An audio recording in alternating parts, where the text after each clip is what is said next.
Hello everyone, welcome to another mini blog. তো আমার মেয়ে যেদিন প্রাইজ পেয়েছিল সেদিন সকালবেলা দেখো আমরা সব পরিবারে বেরিয়ে পড়েছিলাম আমার মেয়ের প্রাইজ আনতে। তো প্রাইজটা দেওয়া হয়েছিল বর্ধমান লায়ন্স ক্লাবে। তো সেখানে সকাল সকাল এসে এখানে উপস্থিত, তার আগে অনেকেই চলে এসেছিল, আমরা এসেছিলাম একটু লেটে। তবে তোজোর কিন্তু এখানে একদমই ভালো লাগছিল না, কারণ তোজোর তো এখানে সেরকম কোনো কিছুই নেই, তার জন্য ও একটু বিরক্তই হচ্ছিল আর আমার সাথেও যত রকম দুষ্টুমি করছিল। আর এইদিকে তো আমার মেয়ে ভীষণ এক্সাইটেড কখনো প্রাইজটা পাবে।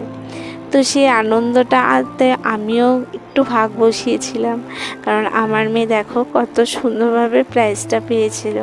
তো এরকমই ছোট ছোট অনেক প্রাইজই ও পায়, তোমাদের আশীর্বাদে আরও যেন অনেক বড় হতে পারে। তো